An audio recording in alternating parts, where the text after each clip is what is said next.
He's like, oh, you're singing this song. Lines? Justine, what was your path to passion fruitdom?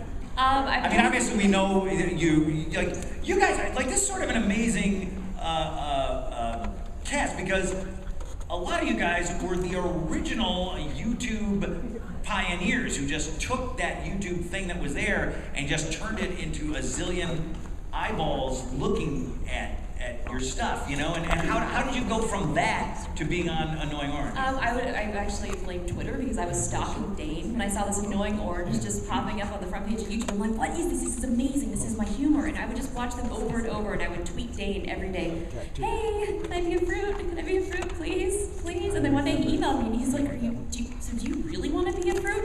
I'm like, have you seen my tweets lately? So thankfully, he made me a passion fruit, and she hasn't died yet, so I'm really excited about it. Don't cross, Dane. But since it's a cartoon, even if you die, you always come back. That's true. That's very true. You know? Like Wile E. Coyote was going, I hope they don't kill me off in this episode, you know? Well, so, Tom, Tom Shepard, yes. Not Tom Kenny, I'm not, okay. Oh, sorry, I thought you were talking to me. No, I'm talking to Tom Shepard. So, somebody comes to you and says, there's this YouTube sensation called Annoying Orange, and it's got 1 billion views, and we're looking to turn it into a show. These little, how long is the average episode, Dane? A few minutes. A few minutes, and we need to turn that into a couple of 11-minute episodes. At that point, do you and Danebo get together and try to figure out how to, what do you do? How do you turn 4 minutes into 22? Yeah, that was the big question. This is Stephen on. That was a big question when they brought me in to pitch ideas for how we could turn this thing into a longer format show. And I think the first thing I pitched was some terrible idea, and you guys were like, no, please just go. And then I called you up and said, hey, I have this other idea with this fruit card and this weird guy, Nerval, and that's sort of where we took it from there. So it was a pretty quick process to start developing. That's the world where these guys are going to live in. Yeah. But Danebo, speaking of worlds that you live in, when you started making these Annoying Orange shorts, were you living in like Oklahoma or something? Riverside, California. Oh yeah, it's known as the Oklahoma of California. So how did that start? Like, what else were you working a day job? Were you doing something else, and then this was a spare time thing? What's your origin story? At the time, I was doing YouTube videos every week, and then just finding any spare work I could try and get online, doing ads or whatever it was. Just picking up stuff. Yep, just picking up anything I could get, and just made that first video. I had done a ton of other talking food videos for my YouTube channel, for JimJab.com, just all kinds of stuff. And Annoying Orange was just going to be another one of those one-off talking food videos. But and why talking food? Like what? I have a dark childhood. No, I've always loved bringing things to life, inanimate objects. Just like weird stuff that you wouldn't expect to see sentient and then killing it. And bringing death to it after the life. Well, I think food's good in that way because it has, there's always that fear, that external fear of, humans coming in, and anything can happen at any point. And food can kill you. Exactly. There's botulism. Yes. So, hi Rob. Hi Tom. How you doing? So I'm breathing and I'm not in jail, but the day's not over yet. So far, so good. Well, that's good. Keep breathing and stay out of jail. That's my advice to you, baby. So, you and I do voices of characters on the show, but we also work on a lot of other animated product over the years.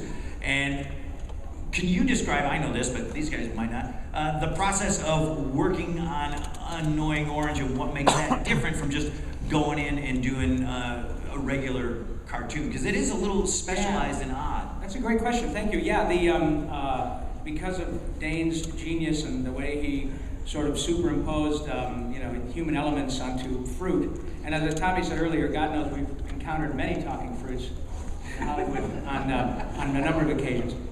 But this is different. This has action figures. And so you have to keep your head very still, and they draw a couple of dots, put a couple of dots on my chin and my nose. Is that right? Yes. And then they basically use the sort of just the mouth-ish part.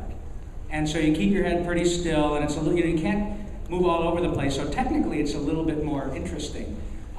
And the outcome is just really fabulous. As you know, where else can you be talking broccoli and get a check? with sunglasses, with goggles on. It is the best job, and I've had the pleasure of not only knowing Mr. Kenny, but Tom Shepard and I worked together on Pinky and the Brain, a number of other things. I've been his pool boy for years, and I'm really tired of wearing a Speedo. I got to tell you, it's not even worth it. But having had the privilege of working with at least those two guys, I remember my lovely agent Cynthia, who happens to be here, called me and she said, "Are you aware of the Annoying Orange?" And I said, I am. I'm familiar with the fact that it's this YouTube sensation. Well, they're going to make a show out of it, but as soon as she said, Tom Kenny, Tom Shepard, it was just like a thrill to be there. And to be here a couple years later and be part of this is an absolute joy. So thank you very much, Dane. Yeah, thank you, Dane. No, thank you. Yeah, my kids were down with Annoying Orange from the get-go. You know what I mean? I thought it was hilarious. And I've always loved that concept of like just really irritating characters, like Woody Woodpecker or whatever. You know, he just like pecks you on the head and does that weird laugh until he drives you insane. And Annoying Orange is definitely in that zone of just like, you know, No, totally. you know,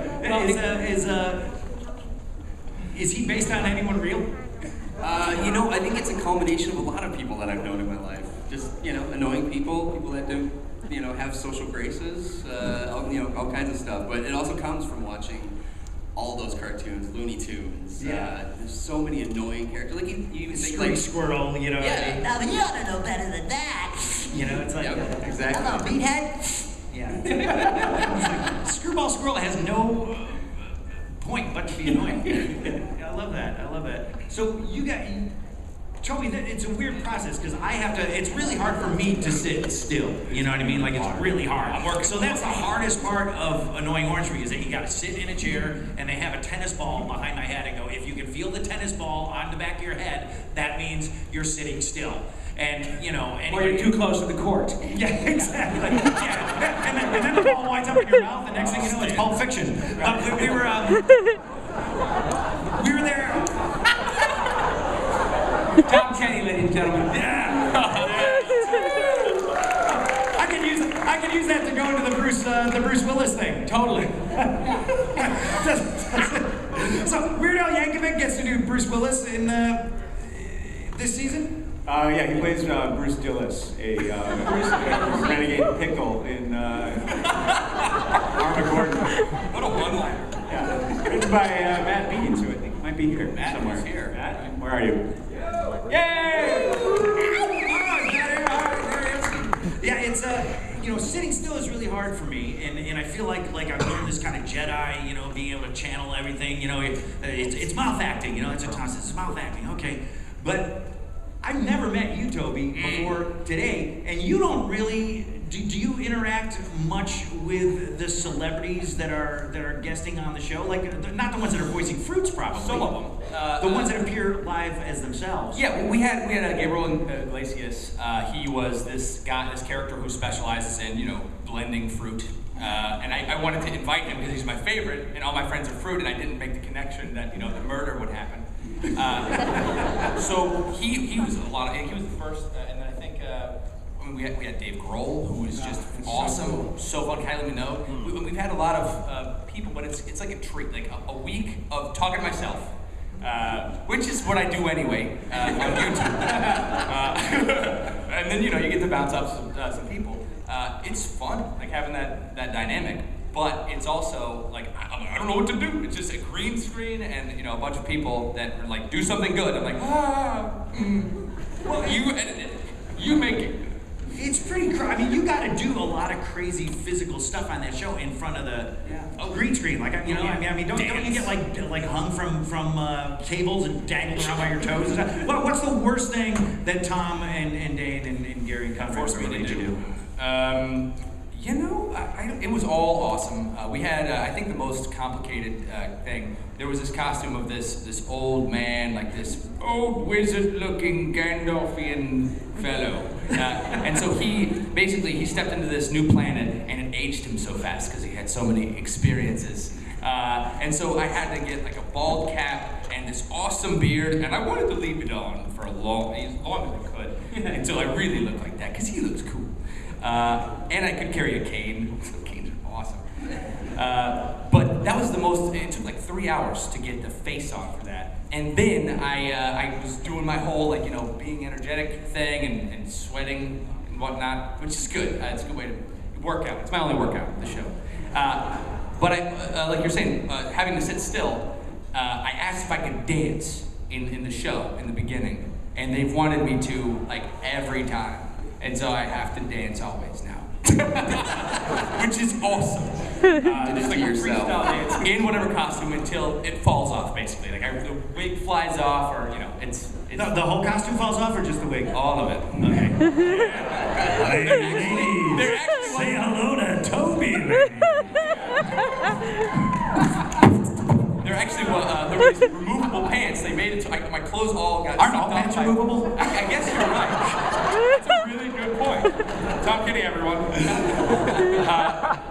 But this vacuum was supposed to just suck my clothes off, and I'm left in some kind of fruit boxers, and just trying to regain his composure. I danced until those clothes fell off. So it's exactly what you imagined. Just another day at the office, basically. My clothes got vacuumed off. Meanwhile, there's some guy working at a Gilbert cubicle, just going, man, I wish I was in. You guys want to see Toby? It's so hot. My clothes are fall. So, Justine, do you still keep? I know Dane and Toby, you guys keep your viral YouTube presence going at the same time you're doing this pretty taxing TV show. Do you, Justine, keep all your iJustine stuff going concurrently with all this? Yeah, definitely. I mean, it's a weird process because it's released every week or whatever the schedule, and we shoot everything. I guess sort of quickly, but I mean, I'll go in there and I will have to sit still for 4 hours as I'm doing these voices. And you wouldn't think that sitting still and just talking would be exhausting, but it is probably one of the most exhausting things ever because you can't move. So trying to keep still and just move your mouth and try to act is quite difficult. Yeah. But not being hung by any trees or having my clothes sucked off, thankfully. But that's I'm sure it can be another show. arranged. That's a spin-off. There's Never a new, put in the Tommy, request. there's a new show right there. Did you hear what just happened? I can pitch that here in 2 minutes. Girls the spin-off. So, but you still run. You still got your iJustine empire going full bore. Yeah, it's a lot of work because I still edit everything. So it's I spend a lot of time editing. So if anybody is a really good editor, call Steven. me, People tweet named me. Steven are usually pretty good. Tweet me. I see some heads shaking. Personal editor. Yeah. My sister's over there. She's tried. The show. Oh no. Oh, That's did you? a lot of editing. All right. So how long does it actually take to edit an entire episode? Is that something that we know? Is that? Editing? No, I can't. I have no idea. It looks takes it's a long time. crazy. Because I've seen like the editing bays, and you see these suites of just computers and just effects. I And mean, we it's have intense. like 20 shows going at once, so we're in different phases of editing. It's amazing. I love it. I'm not going to edit though. So. Yeah, maybe like Gary and Tom and Conrad can speak to this. Like to me, like you guys, whenever I go down to the record, and Dane too, it seems like you guys are always in the middle of like. It just seems like this endless avalanche of stuff. The show you're working on, the show you're finishing up, the show you're from 3 shows down that's coming back for editing, and I just, I could never do that. Like, what is the? How did you streamline that? And at the beginning, was that like something that just wasn't happening? You guys had to figure it out on the fly.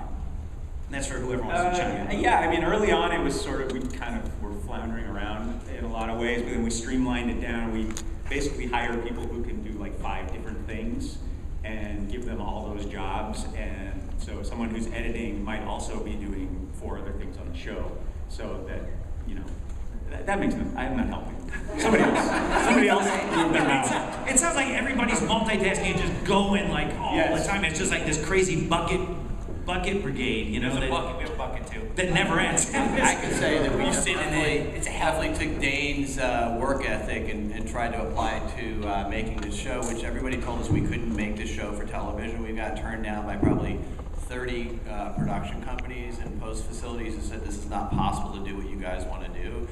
And we just decided if Dane can do it, you know, once a week on YouTube, we can do it once a week. And, you know, I also want to say we're really grateful to the folks at Cartoon Network who've given us an opportunity to do what we do on their network. It's pretty amazing.